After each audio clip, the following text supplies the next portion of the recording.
அனிருத் அந்த மேடையில் பாராட்டும் போது அவர் வந்து ஒரு விஷயம் சொல்றாரு. அது என்னன்னா, most eligible bachelor in India, not only in India, all over the south east Asia அப்படிங்கிறது வந்து ரஜினி சொல்றாரு.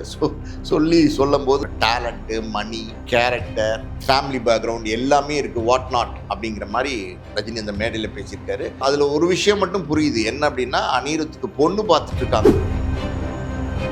ஸோ ரஜினியே சர்டிஃபிகேட் கொடுக்குறாருன்னா நான் நீன்னு போட்டி போட்டு பொண்ணு கொடுப்பாங்க. கோடிக்கணக்கில் பணம் உள்ளவங்க, மல்டி மில்லியனர்லாம் வந்து பொண்ணு கொடுக்கறதுக்கு கூட வாய்ப்பு இருக்குது. ஸோ அந்த ஒரு ஆப்பர்ச்சுனிட்டியை இந்த கூலி மேடையில் வந்து ரஜினி வந்து அனிருத்தை சிபாரிசு பண்ணி சர்டிஃபிகேட் கொடுத்ததுனால அது பல இடங்களில் பார்த்தீங்கன்னா அனிருத்தோடைய பாட்டை கேட்கறதுக்கு தான் ஆள் வராங்களா அப்படின்னா, பாட்டை கேட்கறதுக்கும் ஆட்கள் வர்றாங்க. ஆனால் அனிருத்தை பார்க்கறதுக்கு பெண்கள் வராங்க, பெண்களை பார்க்கறதுக்கு பசங்க வர்றாங்க, பசங்க வராங்க. அந்த லைட்டை அமர்த்திட்டு இருட்டில் அப்படின்னு சின்ன கேப் கொடுத்துட்டு லைட் வெளிச்சத்தில் எல்லாரும் டான்ஸ் ஆடிட்டு இருக்காங்க. ஸோ அந்தளவுக்கு வந்து அனிருத் வந்து இன்னைக்கு மிகப்பெரிய புகழ்பெற்ற ஒரு இடத்துல இருக்கார் அப்படிங்கிறத வந்து ரஜினி சொல்லியிருக்காரு. ஸோ எப்படி அனிருத் வந்து வெக்கப்படாமல் எப்படி இருப்பார்? வெக்கப்படுறதுக்கு வேற ஏதாவது காரணம் இருக்குமா சார்? குறிப்பாக வந்து அந்த மேடையில் ரஜினிகாந்த் அவர்கள் அனிருத்துடைய கல்யாணம் பற்றி பேச வேண்டிய நோக்கம் வேற ஏதாவது இருக்கு நீங்க நினைக்கிறீங்க?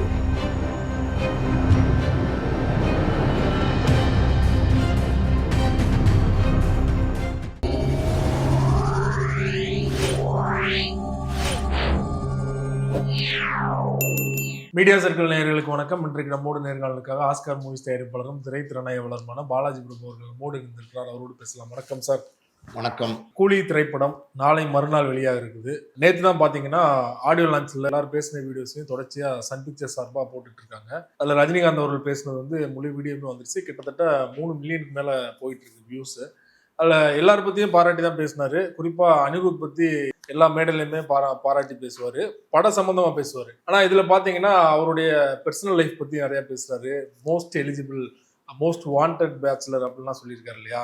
ரஜினி வந்து தூக்கி வளர்த்த பிள்ளை அனிருத். அதாவது வந்து குழந்தையிலேருந்து பார்த்தீங்கன்னா அனிருத் வந்து தூக்கி கொஞ்சி வளர்த்த பிள்ளை. இன்னைக்கு வந்து அனிருத் வந்து இவ்வளோ பெரிய உயரத்தில் இன்னைக்கு வந்து உண்மையாலுமே பார்த்தீங்கன்னா அனிருத்தினுடைய திறமை வந்து பார்த்தீங்கன்னா பெரிய லெவலில் வந்து இந்திய லெவலில் மட்டுமில்லை உலக லெவலில் வந்து பாராட்டுறாங்க. கான்செப்ட்லாம் பார்த்தீங்கன்னா உலக லெவலில் வந்து அனிருத் வந்து நிறைய இடங்கள் வெளிநாடுகளுக்கு போய் பண்ணுறாரு. ஸோ அதுக்கே அவருக்கு டைம் இல்லை, அந்த அளவுக்கு வந்து பிஸியாக இருக்கார். இதுக்கு நடுவில் படங்கள் வேற பண்ணுற படங்கள் எல்லாமே பார்த்தீங்கன்னா பெரிய ஸ்டார்ஸ்னுடைய படம். விஜய், அஜித், கமல், அப்புறம் ரஜினி, எல்லா படங்களுமே வந்து அனிருத் தான் பண்ணுறாரு. ரஜினி படம் அப்படின்னாலே பார்த்தீங்கன்னா ரொம்ப எக்ஸ்க்ளூசிவாக அனிருத் வந்து மியூசிக் போட்டு கொடுப்பாரு.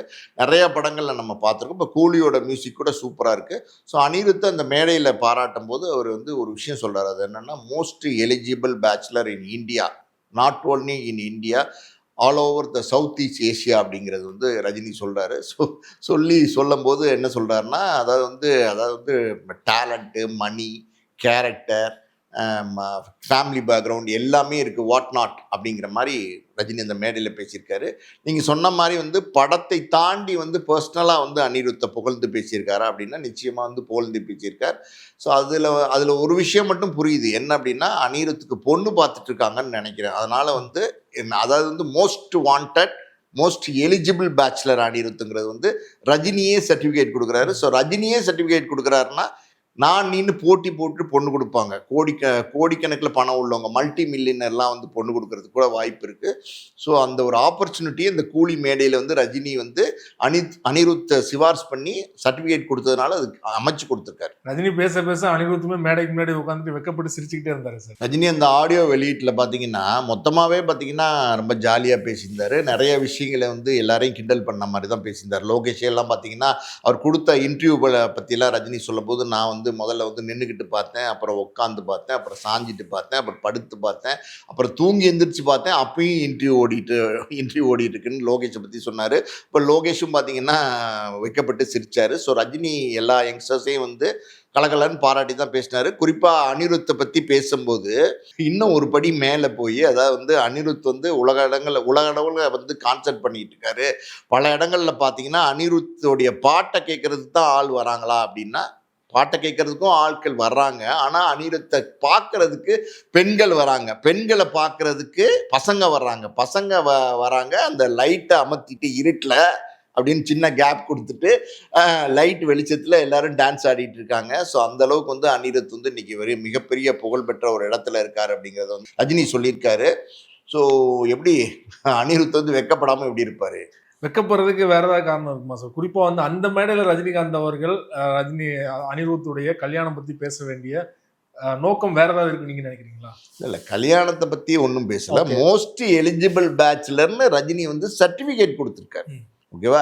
ரஜினி கொடுக்குற சர்டிஃபிகேட்டுங்கிறது ரொம்ப வேலிட் சர்டிஃபிகேட். ஆமா. ஸோ அதனால் வந்து நான் முதல்ல சொன்ன மாதிரி வந்து பல மல்டி மில்லியனர் வந்து நான் நீன்னு வந்து போட்டி போடுவாங்க பொண்ணு கொடுக்குறதுக்கு. Multi millionaire. ஓகே. அதை தான் வந்து ரஜினி சொல்லியிருக்காரு. கூலி பத்தி நிறைய அப்டேட் நம்மளும் பேசியிருக்கோம். குறிப்பா டிக்கெட் பாத்தீங்கன்னா 2 நாளைக்கு முன்னாடி ஓபன் பண்ணாங்க. நிறைய பேர் வந்து டிக்கெட்டே கிடைக்கல, 9 மணி ஷோ வந்து எப்போ ஓபன் பண்ண போறாங்க அப்படிங்கிறது தெரியல அப்படின்னு நிறைய பேரோட குற்றச்சாட்டா இருந்தது.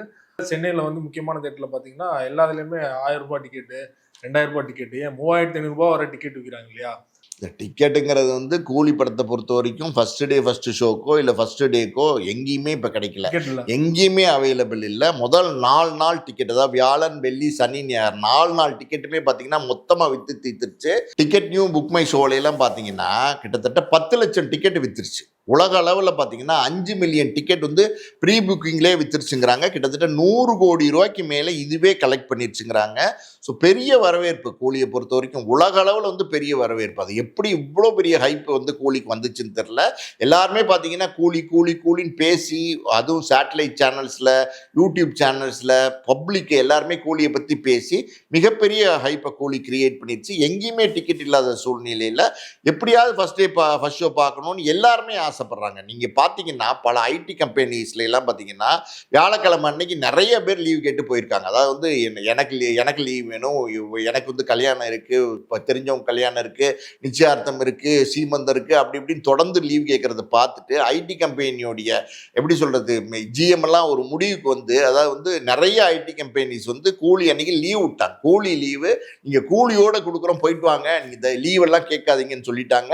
இன்னும் ஒரு படி மேலே பல நிறுவனங்கள் என்ன பண்ணியிருக்காங்கன்னா மொத்தமாக பல்க் புக்கிங் பண்ணி டிக்கெட்டு கொடுத்து அவங்களுக்கு காம்போ மாதிரி, அதாவது வந்து டிக்கெட்டு கூலிப்படம் முடிஞ்சோன்னு பார்த்தீங்கன்னா ஒரு பெரிய ரெசார்ட்டில் வந்து ஃபுட்டு இந்த மாதிரிலாம் அரேஞ்ச் பண்ணி கொடுத்துருக்காங்க. ஸோ மொத்தத்தில் கூலி அப்படிங்கிறதே வந்து பார்த்தீங்கன்னா ஒரு திருவிழா மாதிரி இன்னைக்கு வந்து ஆடியன்ஸ் வந்து என்ஜாய் பண்ணுற ஒரு மனநிலைக்கு ரெடியாக இருக்காங்க. கூலியோட ரிலீஸு உலக அளவில் கூலியோடைய புக்கிங் எல்லாம் பார்த்தீங்கன்னா பயங்கரமாக போயிடுச்சு.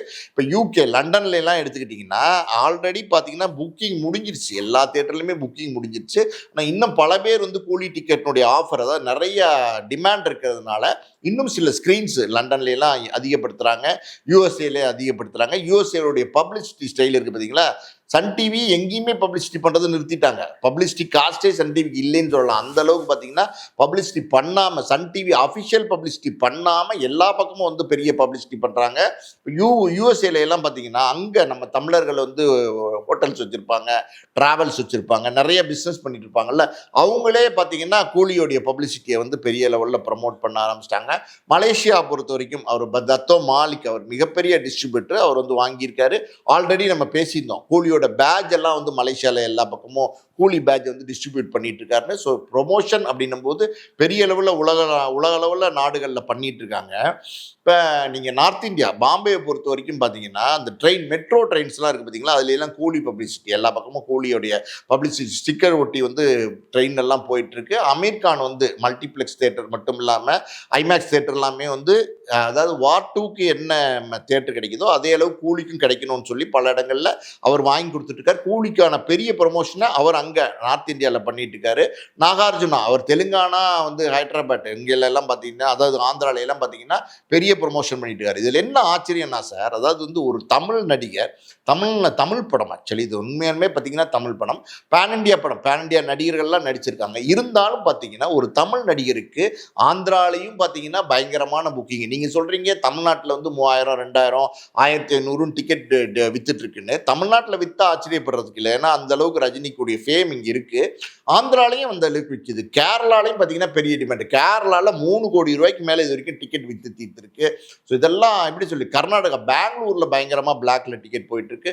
ஸோ இதெல்லாம் பார்க்கும்போது ரஜினி அந்த ஃபேமே வந்து தனி அப்படிங்கிறது வந்து இன்னைக்கு வரைக்கும் வந்து அந்த தனி ஒரு மனுஷனாக வந்து அந்த இடத்த வந்து ரஜினி பிடிச்சிருக்காரு.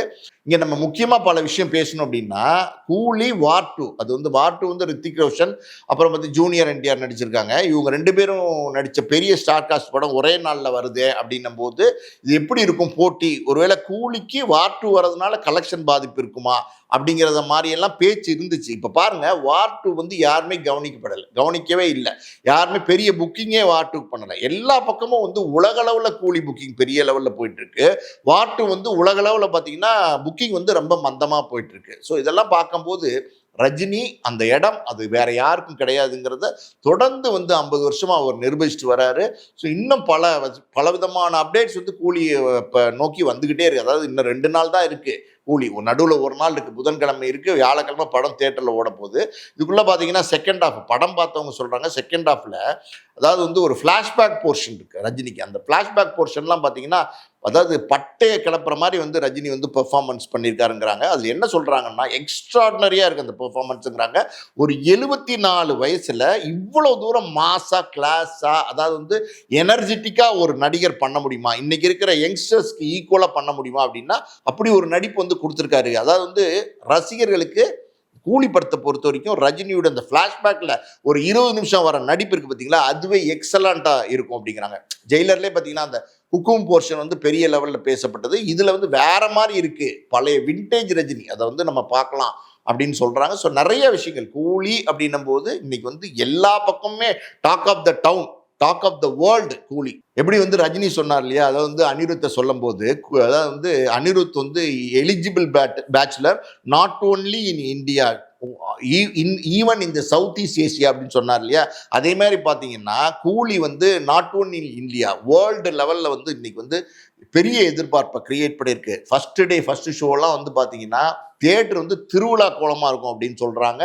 அந்த அளவுக்கு வந்து ரசிகர்கள் அதை கொண்டாடுறதுக்கு தயாராகிட்டு இருக்காங்க. நீங்கள் ஃப்ளாஷ்பேக் சீன் சொன்னீங்க, அதே மாதிரி லோகேஷ் கனகராஜன் பார்த்தீங்கன்னா ஒரு இன்டர்வியூவில் நான் கமல் ஃபேன் அப்படிங்கிறது எல்லாத்துக்கும் தெரியும், ஆனால் ரஜினி சாரை வச்சு படம் எடுக்கும்போது நான் ஃபர்ஸ்ட் யோசிச்சது இன்டர்வல் சீன் தான் யோசித்தேன். 3 வருஷமா அதுக்கான பிளான் பண்ணி இது வரைக்கும் பார்க்காத ரஜினி இன்டர்வல் சீன்ல நான் கொண்டு வந்திருக்கேன் அப்படின்னு சொல்லியிருக்கேன் இல்லையா, அதை எப்படி பார்க்குறீங்க? லோகேஷை பொறுத்த வரைக்கும் அந்த இன்ட்ரோல் பிளாக் வந்து பார்த்தீங்கன்னா எப்போவுமே கரெக்டாக காயின் பண்ணிடுவார். நீங்கள் வந்து மாஸ்டரில் பார்த்தீங்கன்னா துப்பாக்கியில் வந்து இன்ட்ரோல் பிளாக்ல விஜய் வந்து ஐ எம் வெயிட்டிங் அப்படின்னு சொல்லுவார் இல்லையா, அந்த இன்ட்ரோல் பிளாக்கை கொண்டு வந்து இங்கே வந்து விஜய் சேதுபதிக்கு வந்து கரெக்டாக மாஸ்டரில் வந்து ஐ எம் வெயிட்டிங் அப்படின்னு சொல்லி இன்ட்ரோல் பிளாக் கொடுத்துருவா. அதுவே வந்து பெரிய எதிர்பார்ப்பை கிரியேட் பண்ணிச்சு. அதுக்கப்புறம் பார்த்தீங்கன்னா விக்ரம் படத்தில் அந்த விக்ரம் படத்தினுடைய இன்ட்ரோல் பிளாக் பார்த்தீங்கன்னா மாஸ்க் அப்படி கலட்டிட்டு கமலஹாசன் வந்து ஆரம்பிக்கலாமா அப்படின்னு கேட்பாரு. தியேட்டரே தெரிக்கும். இப்போ இந்த படத்தில் பார்த்தீங்கன்னா ரஜினி இன்ட்ரோல் பிளாக்ல முடிச்சிடலாமா அப்படிங்கிற டயலாக் வந்து கரெக்டாக இன்ட்ரோல் பிளாக்காக வச்சிருக்காரு. ரஜினி எல்லாம் அந்த டயலாக்கை சொல்லும் போது அது தியேட்டர் எப்படி இருக்கும்னு இப்போ நினைச்சா கூட பார்த்தீங்கன்னா அந்த அளவுக்கு வந்து ஆடியன்ஸ் வந்து கொண்டாடுறாங்க சார். என்னமோ கொண்டாடுறாங்க, ஏதோ ஒரு மேஜிக்கு ஏதோ ஒன்று ரஜினிட்டு இருக்கு சார். அது வந்து எந்த காலத்துலையும் யாராலையும் மறுக்க முடியாது. இத்தனை நடிகர்கள் போட்டி போடுறாங்க, இத்தனை இளைஞர்கள் வந்து சினிமாக்களை வந்து தொடர்ந்து நடிச்சிட்டு இருக்காங்க. இது எல்லாம் இருக்கும்போது இந்த ரஜினிகாந்த் அப்படிங்கிற பேரை கேட்டாலே பார்த்தீங்கன்னா எல்லாருமே பார்த்தீங்கன்னா வேற லெவலோடைய மாஸ் ஒரு என்டர்டைன்மெண்ட் மூடுக்கு போயிடுறாங்க. ஸோ அந்த அளவுக்கு உண்மையாலுமே ரஜினி வந்து ஒரு என்டர்டைன்மெண்ட் கொடுக்குறாரா அப்படின்னா இஸ் த பெஸ்ட் என்டர்டைனர். அதான் உண்மை. எந்த படத்துக்கும் ரஜினி படத்துக்கும் இல்லாத எதிர்பார்ப்பு இந்த படத்துக்கு இருக்கிறதுக்கு என்ன காரணம் நினைக்கிறீங்க? இவ்வளவு ஸ்டார் காஸ்ட் அப்படின்னு தாண்டி வேற ஏதாவது காரணம் இருக்குன்னு நினைக்கிறீங்களா? எல்லா ரஜினி படத்துக்கும் எதிர்பார்ப்பு இருக்குதான். இதுக்கு ரொம்பவே இல்ல கபாலி படம் பாத்தீங்கன்னா அதாவது வந்து கபாலிடா அப்படின்னு சொன்னார் இல்லையா, அதெல்லாம் ரிலீஸ் பண்ணோம், அந்த ட்ரைலர்லாம் ரிலீஸ் பண்ணோன்னு பாத்தீங்கன்னா பெரிய லெவலில் வந்து ஹைப் ஆயிடுச்சு, பயங்கரமாக ஹைப் ஆயிடுச்சு. அதுவும் இல்லாமல் தானு பார்த்தீங்கன்னா ஃப்ளைட்லாம் வந்து அதை பறக்க விட்டு பெரிய லெவலில் ப்ரொமோஷன் பண்ணார். இது வந்து ரஜினி, நான் தான் சொன்னேன்னு சார், 50 வருஷமாக ஒரு ஆள் நான் அதாவது ஹீரோவா 74 வயசுல இன்னைக்கும் வந்து நிலையா நிற்கிறாரு. அவரை வந்து ரசிகர்கள் கொண்டாடுறாங்க. அவரோட படத்துக்கு இவ்வளோ பெரிய ஓப்பனிங் இருக்கு, இவ்வளோ பெரிய என்டர்டைன்மெண்ட்டான ஒரு ஆர்டிஸ்டா இருக்காருன்னா அது ரஜினி தான். ரஜினி தவிர வேற யாராலையுமே அந்த இடத்த தொட முடியாதுங்கிறது வந்து தொடர்ந்து வந்து ரஜினி வந்து 50 வருஷமா நிரூபிச்சுட்டு வர்றாரு. 74 வயசுல சார் ஒரு மனுஷன் அவனை வந்து இந்த அளவுக்கு வந்து ஆடியன்ஸ் கொண்டாடுறாங்கன்னா வேற யாரையுமே இப்படி கொண்டாடி பார்க்க முடியாது. அது ரஜினி மட்டும்தான். அந்த இடம் ரஜினிக்கு மட்டும்தான். கலாநிதி மாறன் சொன்னார்ல, one and only superstar ரஜினின்னு சொன்னார்ல, அது 100% உண்மையான வார்த்தை. One and only superstar, evergreen superstar வந்து ரஜினி தான். கூலி படம் தொடர்பாக நிறைய விஷயங்களை பகிர்ந்து கொண்டீங்க. படம் ரிலீஸ் ஆக போகுது, ரிலீஸ் ஆனதுக்கு அப்புறம் தொடர்ந்து பேசலாம். மிக்க நன்றி சார். நன்றி.